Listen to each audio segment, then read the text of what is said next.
Well, I thought we'd start with prayer. And I don't know if you know it or not, I know it was in our bulletin this past week.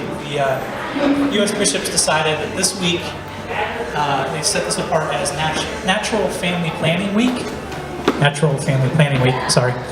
And so this is a prayer that the bishops put together for this week. So I thought we'd start with that as our prayer. So in the name of the Father, and the Son, and the Holy Spirit.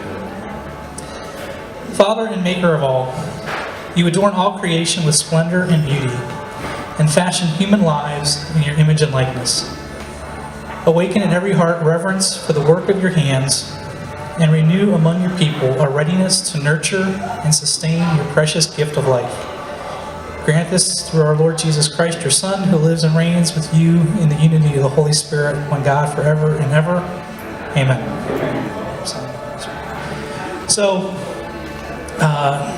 I've heard it said when you're doing public speaking, you should always start off with a joke.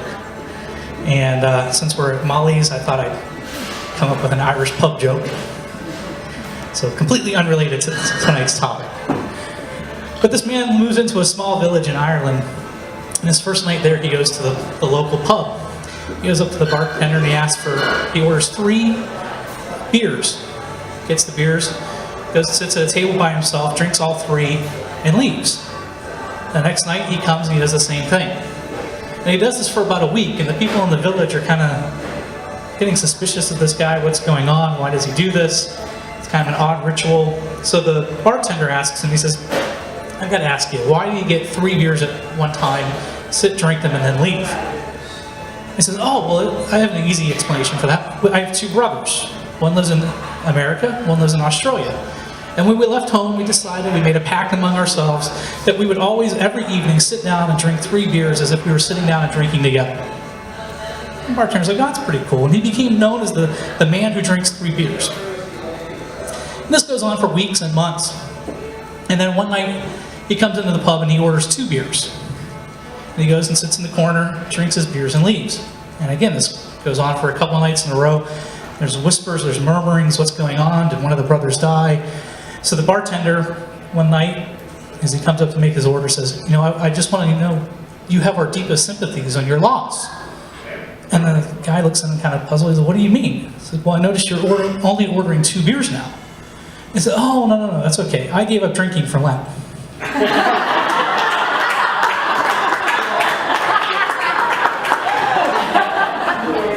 So, Humane Vitae. I know Rachel asked, does anyone know what Humane Vitae is? Anyone heard of it before? If you've heard of Humane Vitae, Rachel. Okay. It's a papal encyclical. It actually celebrates its 45th anniversary this week. So 45 years ago this week, on July 25th, Pope Paul VI issued it, and the English title is On the Regulation of Birth. Popes get very creative with the titles for their encyclicals. And most people associate Humane Vitae with, that's the document where the Catholic Church banned contraception. That's partially true. Most people have decided in the years since to ridicule it, to ignore it, to blow it off, but few have actually read it. Kind of saw that by our show of hands earlier, which is a shame. It's actually a very good read. If you buy the little booklet, it's 16 pages. So as far as papal documents go, 16 pages is a bargain. If you're cheap like me and you just download it off the internet, it's 8 pages printed. So easily read in, one evening or at lunch. On your lunch hour, just kind of sit and take it with you to a restaurant and read it like you would read the paper. It's not complicated. It's not full of big, lofty philosophical arguments or anything. It's pretty straightforward, and it's an easy read. It is obviously oriented towards the Church's position on birth control. But the Church didn't just start a position on birth control in the 1960s. Birth control has been around for a long time. I don't know if you were aware of that. There's actually Egyptian scrolls dating back to 1,500 years before the time of Christ that go into detail on describing different contraceptive methods. One of them involved honey, acacia leaves, and lint, and I'll let you run wild with your imagination on that. The Greeks used a plant called silithium and they would eat the leaves. And it's debated whether it was actually a contraceptive or abortifacient, but it was so popular that the Greeks actually harvested it to extinction. It doesn't exist anymore. So needless to say, the idea of birth control has been around for a long time, so this isn't something new that the church just all of a sudden kind of woke up one day and said, hey, we got to deal with this. The church is teaching, when I say the church, I mean the Christian church, Christianity, had a unanimous teaching in all denominations until the year 1930. In all denominations, Catholic, Protestant, Orthodox, all condemned artificial contraception until the year 1930. It's based, the theology is based on a story out of Genesis. Genesis chapter 38 is the story of Onan and Tamar. And Onan was a son of Judah, and his brother was married to Tamar. His brother died before he had any children, and under the custom of the time, there was something called the Levirate law, which said that if your brother dies without children, you marry his spouse, have children, but then raise them as your brothers, so that his name and his legacy can kind of carry on. And I remember back in the day, I mean, that's how your family survived. And so Onan's brothers died. His brother died. Tamar, his wife, didn't have any children.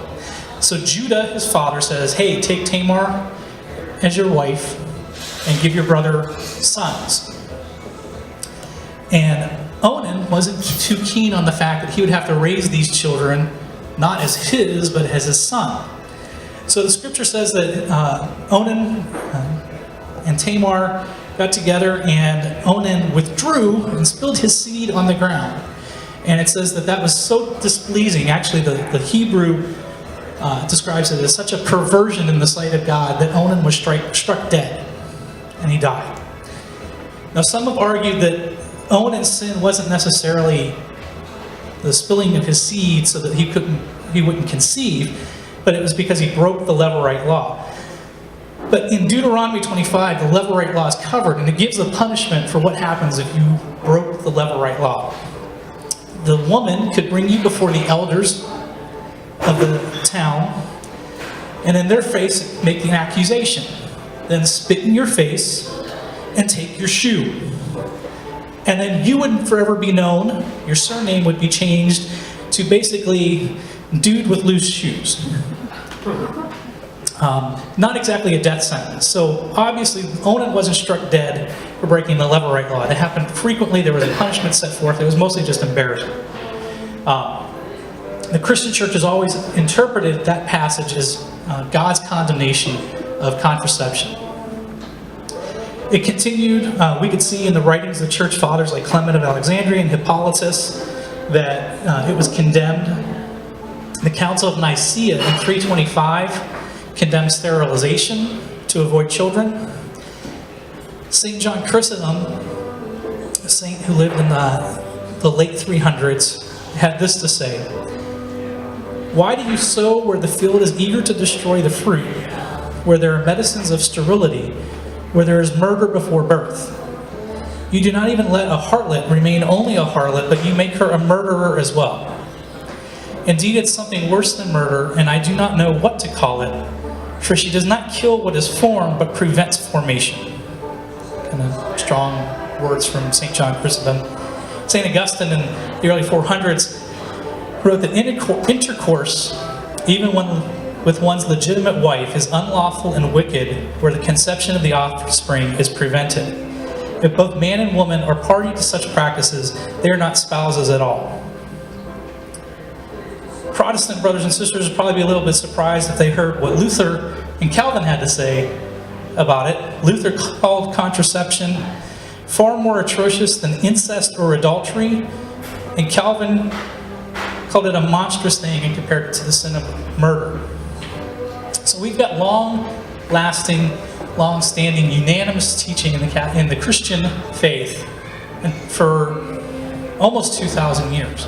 There was more agreement on the sin of contraception than on papal authority and infallibility, how we're saved, the real presence of Christ in the Eucharist, or even what books make up the Bible. There was more disagreement and division over those topics than there was over contraception. For 2,000 years, Christians couldn't agree on those things, but they could agree that contraception was always wrong until about 80 years ago. So what happened? Well, Margaret Sanger came on the scene in the 19-teens and 20s. Along with her associates, they formed Planned Parenthood. And she worked in the United States and England to decriminalize contraception. It was actually outlawed. It was illegal to practice contraception until the early 1920s. She opened the first contraception clinic in New York City in 1916.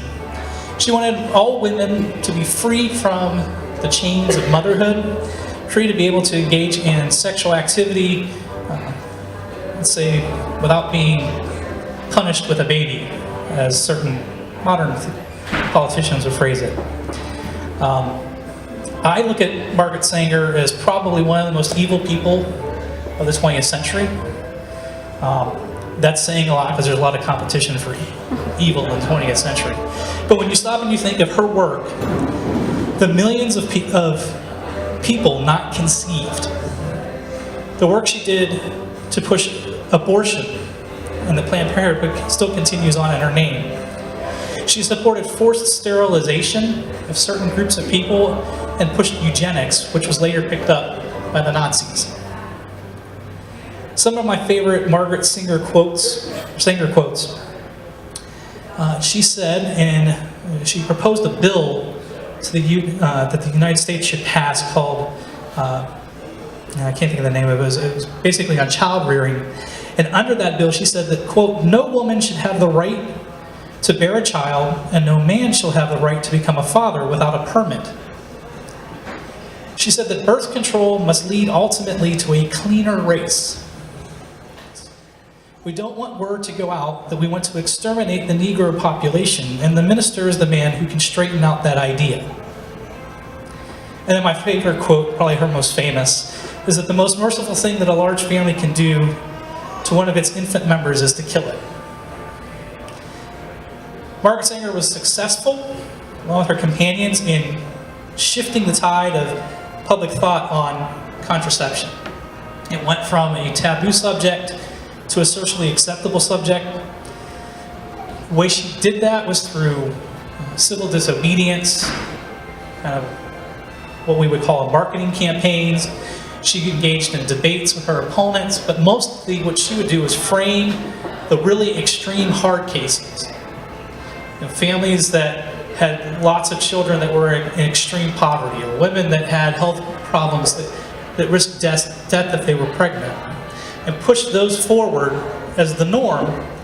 And what that did was it allowed her to basically take her opponents and make them seem unloving, uncaring, and put social pressure on them. It's a tactic that's still used today. And so she shifted the tide of public opinion in the secular arena. And in England in 1930, there was something called the Lambeth Conference. The Lambeth Conference is something that happens about every 10 years or so in the Anglican Church. Think of it kind of like a Vatican Council that happens on a recurring basis. The Archbishop of Canterbury gets together with the other bishops and leaders of the Anglican Church, and they get together, again, it's about every 8 to 10 years, and they talk about different theological issues, liturgy, discipline, morality. And in 1930, they got together, and they decided, again citing the hard cases, that married couple, from that point forward, they would allow married Anglican couples to practice birth control under extreme circumstances, such as drastic poverty, threat to the mother's health, and not consider that an immoral act. That was kind of like the little crack in the dam, and it was a full-on dam break after that. One by one, denomination after denomination came forward and changed their stance on contraception. It was a combination of the Anglicans making a theological case for it, and then the cultural pressure to allow it. And so by 1958, when the 1958 Lambeth Conference was held, the Anglicans had abandoned altogether any kind of pretext for conditions for practicing contraception and just said, as long as the husband and wife are in good conscience, they can go ahead and do it. So within 20 to 30 years, the tide had shifted from the extreme case to, we'll just let you decide. Well, the Catholic Church responded to the Lambeth Conference in 1930, December of 1930. Pope Pius the 11th issued an encyclical called Casti Connubii on Christian marriage. And basically, in that document, it was written specifically as response to the Lambeth Conference of 1930. And he referred to contraception as a criminal abuse intrinsically against nature, shameful and vicious. And he said, and this is a quote from the encyclical, "Since therefore openly departing from the uninterrupted Christian tradition," again referring to 1900 years of unified teaching, "some recently have judged it possible solemnly to declare another doctrine regarding this question. The Catholic Church raises her voice in token of her divine ambassadorship, and through our mouth proclaims anew any use whatsoever of matrimony exercised in such a way that the act is deliberately frustrated in its natural power to generate life is an offense against the law of God and of nature, and those who indulge in such are branded with the guilt of grave sin." So a pretty clear, pretty authoritative statement, and that pretty much solidified the Catholic position on birth control until 1960. There really wasn't any debate, there wasn't any question about what the Church's position was. In 1960, the pill came on the scene. In 1960, the FDA approved the use of the pill as an oral contraceptive. It was approved for use prior to that for therapeutic medical reasons, but 1960 is when it got its approval by the FDA to be used as a contraceptive. And it raised questions because the pill acted like no prior contraceptive ever did. It acted in ways, it wasn't a barrier, it wasn't a spermicide, it actually altered the woman's menstrual cycle. And so this raised some questions, and good, well-intentioned questions. People started to ask, well, does the fact that this changes the way it works, does that mean that maybe this could be an acceptable moral method of birth control? Because up until this point, the Church had always been had given approval to natural family planning. Or back then it was known as the rhythm method, or basically methods that took advantage of a woman's natural cycle of fertility. So people started to ask, and so the Vatican was proposed with this question: can you take a look at the pill and tell us, is this okay? So John the 23rd, who was Pope at the time, commissioned a special committee. At that time it was made up of 8 bishops to examine the question. And at the same time that this happened, Vatican II started. So there's a lot going on in the Church. Shortly after John the 23rd passed away, and his heir was Paul VI. Paul VI decided to do 2 things. He continued Vatican II, and he also decided he would continue the Papal Commission on Birth Control, but he expanded it from 8 bishops to a total of 58 experts, including bishops, theologians, and even lay married couples to talk about the issue. And again, the question before the committee was, is the pill morally acceptable? Paul VI also asked the Church Fathers meeting for Vatican II, basically, don't address this issue. I reserve it to my authority to render a decision once the committee is done. And if you think about the Papal Commission or Papal Committee, these happen all the time. They happen in the secular world as well. You know, the leader of a country, the leader of a company pulls together a group, a focus group, a group of experts to study something, and the purpose is, hey, take a look at this question, do research on it, come up with pros and cons, what would be the rationality for changing or keeping, and then give me your recommendation. And then just like any other leader, the Pope was free to say, okay, I'm going to go with the recommendation, or I disagree with the findings, I'm going to go a different way. And so that's pretty much what happened. The fathers of the Vatican Council, in the document on the Church in the Modern World, talked about marriage. They talked about marriage responsibilities, the gift of marriage, the fruits of marriage. They stayed away from, basically for the most part, the contraceptive issue. They issued only one statement in that document in which they said, sons and daughters of the church may not undertake methods of birth control which are found blameworthy by the teaching authority of the church. So basically, they acknowledged that this was something that was being studied by the Pope, but we're affirming that whatever the decision is, Catholics should be bound by. So the commission ended. They met a total, they kind of met together as a big group. I mean, they did work on their own, but they met together a total of 5 times, about once a year or so. And in 1967, they submitted their final report to the Pope. They were supposed to be sworn to secrecy. However, someone in the group leaked information to the press.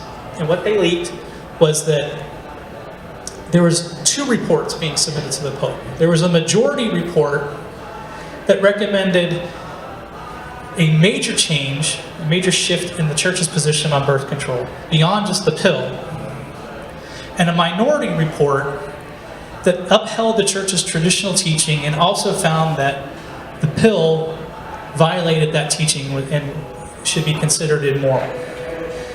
So this was given to Pope Paul VI in 1967, and nice guys, sometimes people take advantage of it. Paul took the report, and by all reports, he was, even from the beginning, in favor of the minority position. He wasn't convinced or swayed by the majority report. And even in Humane Vitae, he talks about that. He mentions the report, he mentions the commission, and he says that there were basically fundamental philosophical flaws in some of the assumptions that they made. And so he wanted to issue an encyclical that supported the traditional Catholic position. But before doing that, he wanted to take his time, try to reach out to members of the majority commission, get more insight from priests, from bishops, from theologians. So it took some time, rather than just coming right out with a document. That caused a problem, because Humane Vitae wasn't issued till over a year later. Theology of the Body, John Paul II talks a lot about the unitive and the procreative, and as a cardinal, Karol Wojtyła, he was actually named to the commission on birth control. He encouraged, Paul VI encouraged responsible parenthood. He didn't come out and say, Catholics have as many babies as you possibly can. He said Catholics need to exercise responsible parenthood. He acknowledged that there are serious financial considerations to be taken, that you need to be sensitive to the mental and physical health of both the mother, the father, the rest of the family. So he said you need to exercise responsible parenthood, but not practice artificial contraception. Again, he affirmed the natural family planning method as respecting the Marriage Act. He recognized that the teaching was difficult and almost impossible to follow on our own, and called on married couples to exercise the grace given to them in the sacrament of marriage, and also to ask for the Holy Spirit's help. He also encouraged that married couples make Christ the center of their relationships and rely on prayer.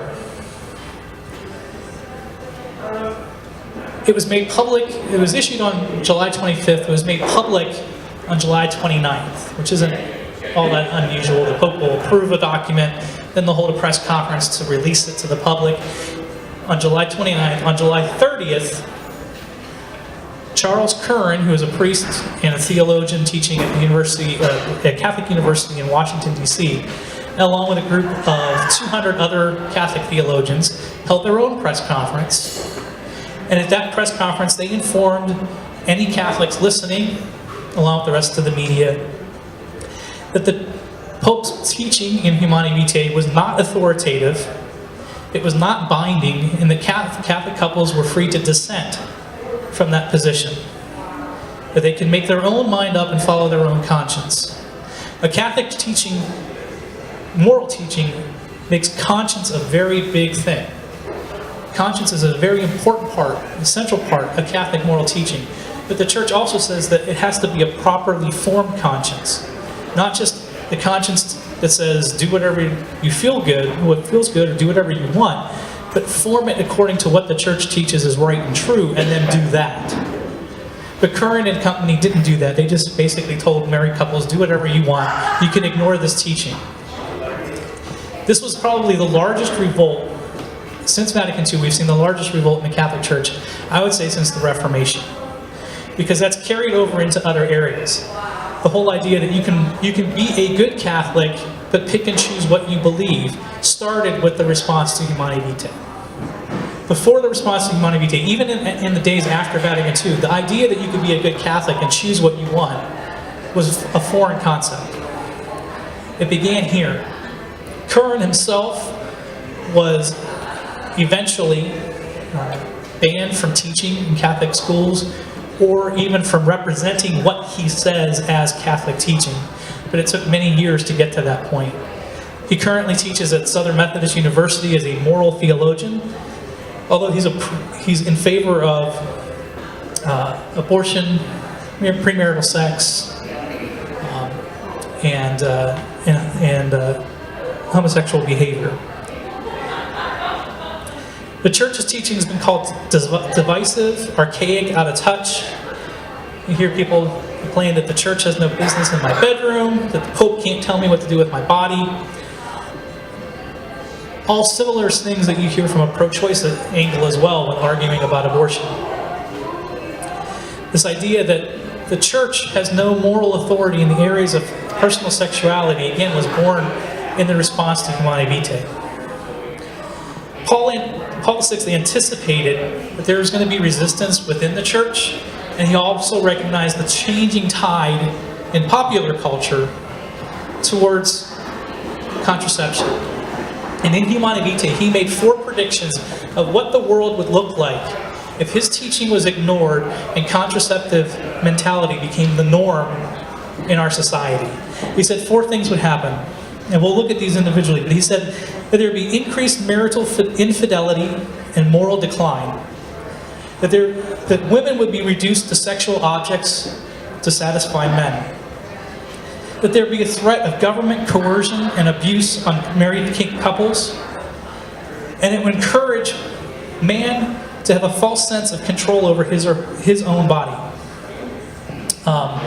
Mary Eberstadt, an author who wrote the book Adam and Eve After the Pill, writes, 4 decades later, not only have the document's signature predictions been ratified in empirical force, but they've been ratified as few predictions ever are, in ways its authors could not possibly have foreseen, including by information that did not exist when the document was written, by scholars and others with no interest whatsoever in its teaching, and indeed even inadvertently, and in more ways than one, by many proud adversaries of the church.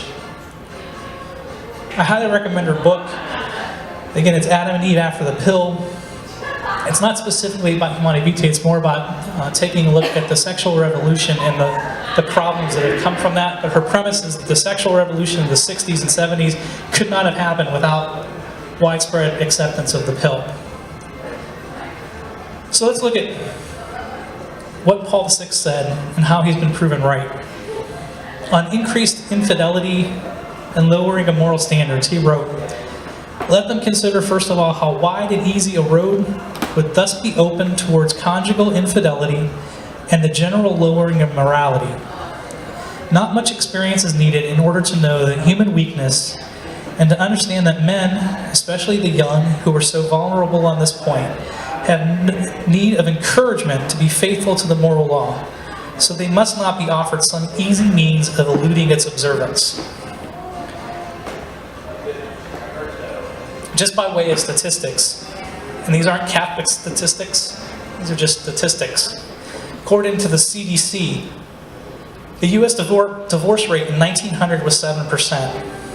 In 1940, after contraception is accepted, it rose to 20%, and by 1990, it was at 50%, and it's hovered in the high 30s and 40s ever since. Pew Research did a survey of Americans aged 40 and older.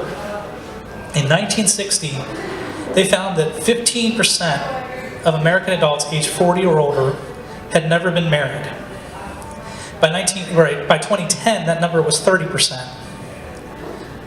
In 1960, adults age 40 or over, 5% had been divorced. By 2010, 14% of that same demographic had been divorced. The US Census showed that in 1960, married families came to 75% of all US households. By 2010, it was under 50%. In 1960, there were 450,000 unmarried couples living together in the United States. Anyone want to guess what it is in 2010? 7.5 million. Even though studies have consistently shown that cohabitation results in a 50% greater chance of divorce than couples that don't live together beforehand. Fewer people are getting married, and those that do are getting divorced at higher rates. No-fault divorce was introduced in 1970, so now you don't even need a reason. And without doubt, divorce is disproportionately harder on women and children. Births to unwed women, according to the CDC, in 1940, there were 5 births to every 1,000 unmarried women in the United States. In 2007, the last year for statistics, there were 50 births per 1,000 unmarried women in the United States. And that number in 2007 meant that 40% of all births in the United States were to women who were unwed. Lionel Tiger, who is a professor in the Charles Darwin Chair of Anthropology at Rutgers, and believe me, he's not a friend of organized religion, wrote a book called The Decline of Males. And in his book and in his preparation for it, he found empirical links between contraception and the breakdown of families, female impoverishment, and single motherhood. And he said, I quote, "Contraception causes abortion," according to his research.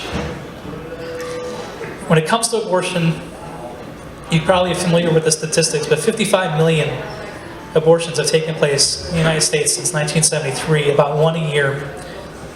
1 million a year. Sorry, if only it was 1 a year. New York State has the highest rate. 31% of all pregnancies in New York State end in abortion, and in New York City, that number is over 40%. It's highest among African Americans. We can see Margaret Sanger's hope to eradicate certain races coming true. 85% of abortions performed in the United States are on unwed women. By separating sex and procreation, contraception also allowed marriage itself to be fundamentally transformed. Children didn't have to be part of marriage. Marriage, from its beginning, the very idea of marriage was to come together and have children and raise children. But now, because of contraception and abortion being so available and widespread, you can have intentionally sterile marriages where there's no intent whatsoever to ever have children. And marriage becomes just simply a union of 2 people who love each other. And we can see where that line of thinking has taken us. Going back to Mary Eberstadt's book, she makes this observation. By giving benediction in 1930 to its married heterosexual members purposely seeking sterile sex, the Anglican Church lost bit by bit any authority to tell its other members, married or unmarried, heterosexual or homosexual, not to do the same. To put the point another way, heterosexuals started claiming the rights to act as homosexuals. It would not be long before homosexuals started claiming the rights of heterosexuals. Thus, in a bizarre but real sense, did Lambeth's attempt to show compassion to married heterosexuals inadvertently give rise to the modern gay rights movement. Because it basically said sex could be sterile and be perfectly fine. Objectification of women. And he writes, "It's also to be feared that man, growing used to the employment of anti-conceptive practices, may finally lose respect for woman, and no longer caring for her physical or psychological equilibrium, may come to the point of considering her as a mere instrument of selfish enjoyment, and no longer his respected and beloved companion." Now that sounds like a declaration of war on women, doesn't it? Far from it. Paul VI saw that widespread use of contraception would be more harmful to women than helpful. It doesn't. If we look today at the porn explosion, today's modern porn industry would not exist if it wasn't for easy access to contraception, sterilization, and abortion. And porn doesn't affect just men, as growing numbers of teenage girls and young women are being sucked into addiction as well.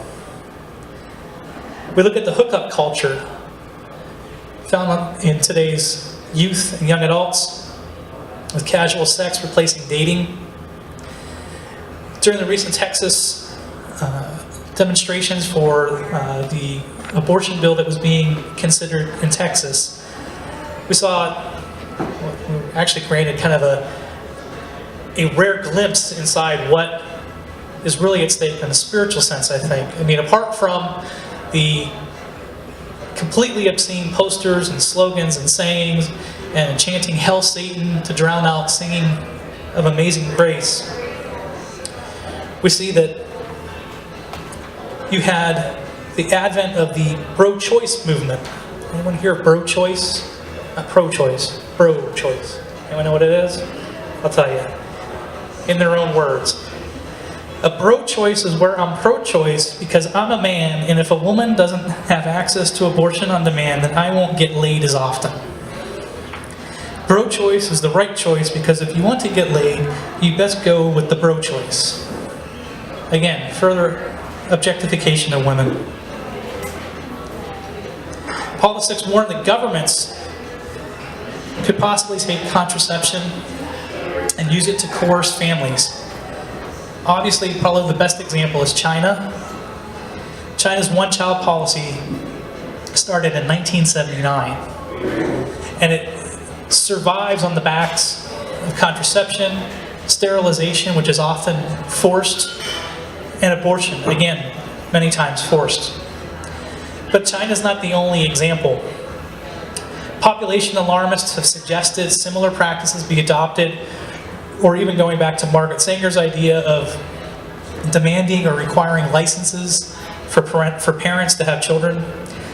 Some have hypothesized about adding contraceptions to the water supply and then regulating an antidote to control population.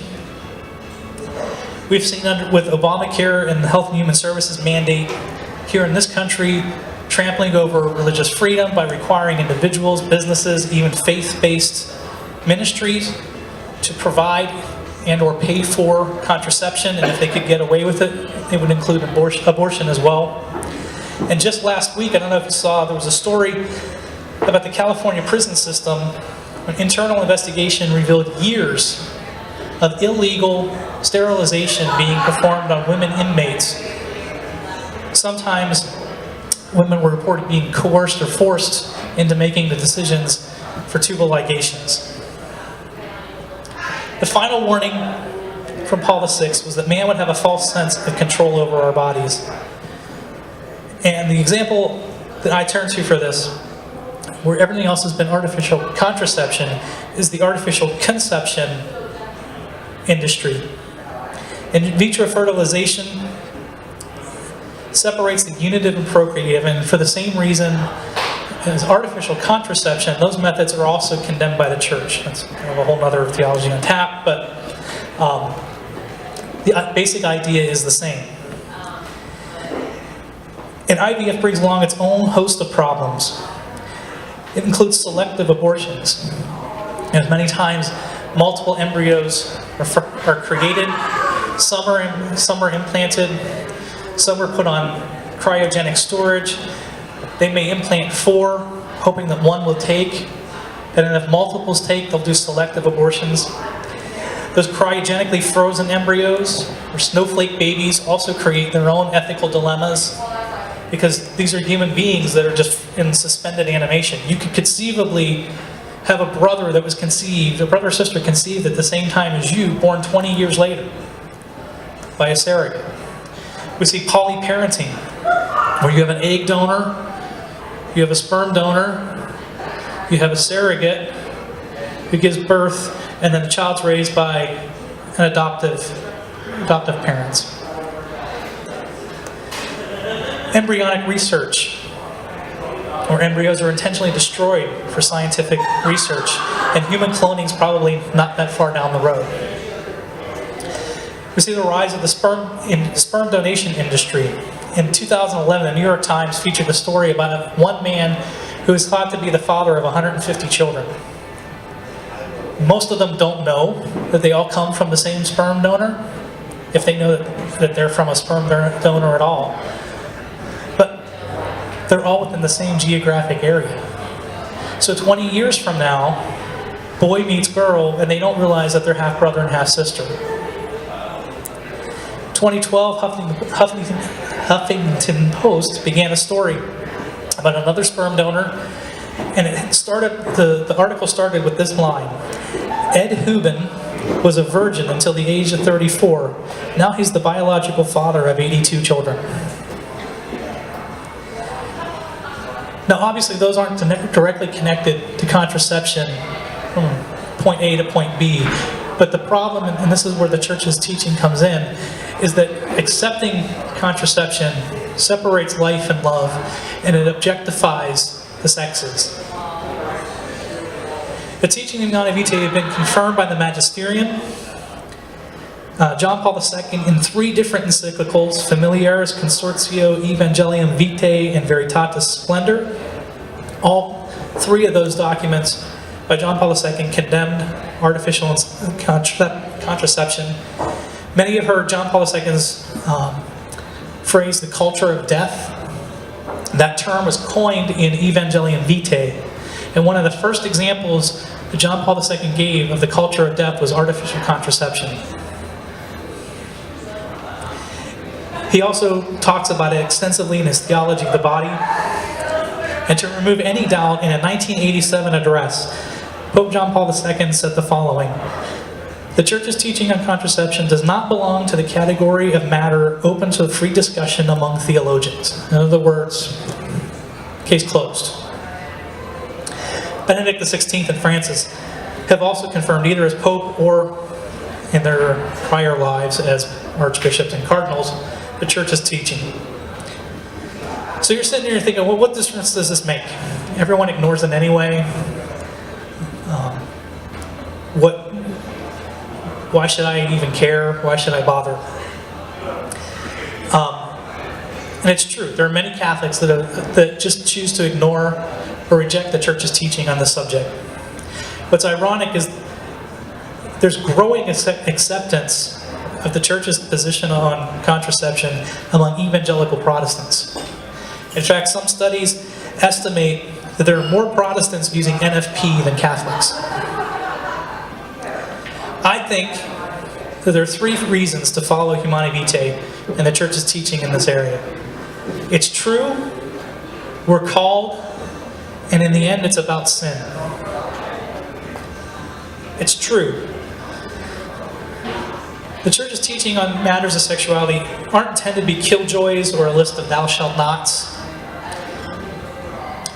If we look at Pope Francis's most recent, his first encyclical, Lumen Fide, which was issued just a few weeks ago, he talks about God's law.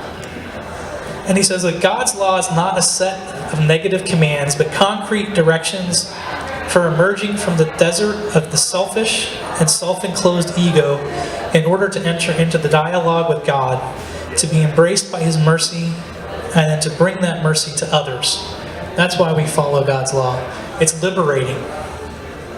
There's the example of a fish in a fishbowl, and it might hate the fact that it's in that bowl and it can't swim wherever it wants.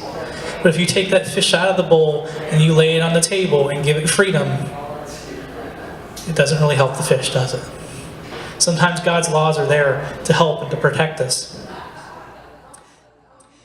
Paul VI, in addition to his prophetic utterance of doom and gloom, also made some promises. He made promises to couples that would follow his teaching in Humane Vitae. He predicted that couples that were faithful to the Church's teaching in this subject would find serenity and peace, that they would find the ability to give greater attention to one's spouse and improve intermarital communication, that it would drive selfishness out of relationships, deepen their sense of responsibility, that parents would enjoy a deeper and more fruitful influence over their children, and that children and youth would grow up with a just view of human values. Studies have shown couples practicing natural family planning report having happy marriages. They have divorce rates under 5%. They have strong family bonds and are also more likely to be faithful to other church teachings. My wife and I have been married for 20 years this year, and we've never used contraception. And I think that's something we're both pretty proud of, right? We have 6 kids. You're thinking, oh great, well that's why you have 6 kids. But we've consistently practiced NFP. And each of our children were planned. And we spent time, in fact, our kids are 19, 17, 7, okay, soon to be 5, 3, and a little guy over there. So we had a 10-year period where we knew that we couldn't, it wasn't the responsible thing for us to have children at that time. It was a time where we weren't doing very well economically, from a financial standpoint. We didn't feel like we could really support having any children, and we were able to use NFP to put that off. But at the same time, we were always open to life. We would always pray and take it to God and ask, do you want us to have children? Do you want us to be open? Is this the time? And when time came that we got the thumbs up, we had more kids. And I wouldn't trade having all of our kids for the world. And I think it's made our marriage strong as well. Reason 2 for following the church's teaching is that we're called to do it. God said, be fruitful and multiply. Talk about the first commandment, that was the first one. It's right there, beginning of the book. Be fruitful and multiply. Marriage is supposed to be a witness to the love and reality of the Trinity. With the Trinity, you've got the Father, you've got the Son. And the Father's continuously loving the Son. And the Son's continuously giving love back to the Father. And the love between them is so strong that it's actually a person, the Holy Spirit.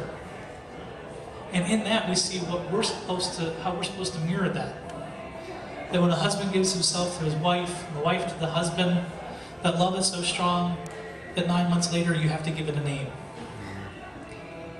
So we mirror God. And we remember that every child is conceived is called to live with God for eternity. It's not just about this world. That's one more soul that can be singing God's praises in heaven forever. We're made in God's image and likeness. So we should be imitators of God. And our love for one another should be a life-giving love. St. Paul, in his letter to the Romans, told Christians, do not be conformed to this world, but be transformed by the renewal of your mind. Change the way you're thinking. Too many Catholics, there's no difference between the world and Catholics. We don't think differently, we don't act differently, we don't live differently, but we're called to be different. Jesus said you're not supposed to be of this world. We're in the world, but we're not of the world. We're supposed to stand apart, be different. And that difference is allowing ourselves to be molded in God's image. Not to sound harsh, but in a sense, we're robbing God of children. We're contracepting ourselves out of existence. We complain about shortage of priests in religious vocations, where the parishes are closing or having to be consolidated. Not that much down here, but my family's all from Pittsburgh. And our parish that I grew up in the last 20 years has been consolidated 3 times with other churches because of a shrinking population. So we complain about these things. We complain that churches are closing. We complain that there's not as many priests. We complain there's not as many religious, but we don't make the connection that that's happening because there's not as many Catholic kids. And it has a direct impact on vocations and ministries. There was a story on lifesitenews.com last month, in June, about a priest in Illinois who had to close the parish school and is actually in the process of knocking it to the ground because they don't have the kids to fill the classrooms anymore. And he wrote to the bishop and he said, I've been at fault because I haven't preached on this. And none of the priests I know have preached on this.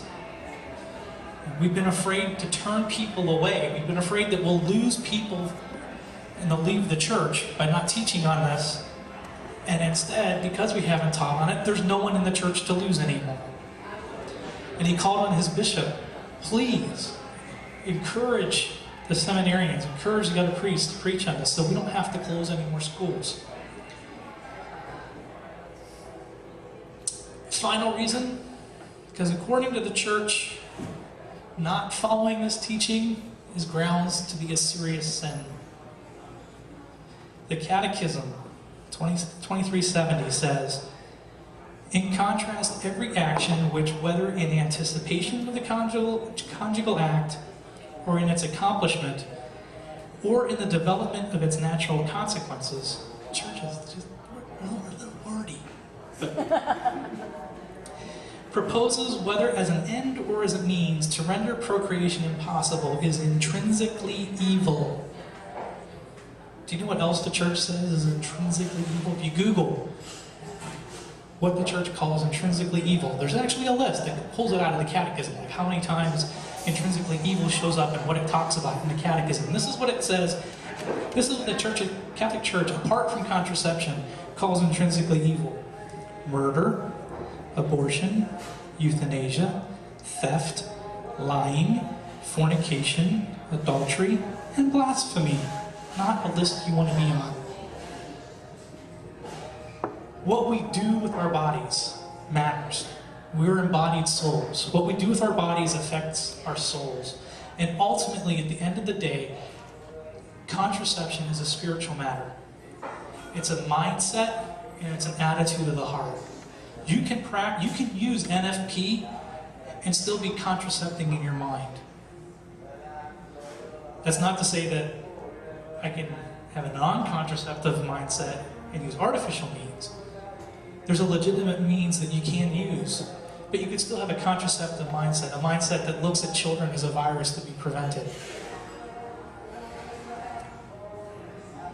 But there's good news. God promises to give us grace as married couples through the sacrament of matrimony. That's why it's a sacrament. It's a sacrament because it imparts grace. And so we have that grace, and we need to call on that grace and realize that grace and kind of activate it. We can call out for the help of the Holy Spirit, just like any other sin or addiction. We can call out to God for help. We could pray to the saints, say, hey, help. They're married saints. You know, they had to deal with this stuff. We can call out to them. And when we fall, and we will fall, we will sin, we have the grace of reconciliation to come back to God. That God doesn't just give up on us. He's always calling us back. He's always saying, okay, come on back, come on back. It's a hard teaching. Jesus never promised that following him would be easy or convenient. He only said that it would be worth it. And my experience is that it is more than worth it in the end.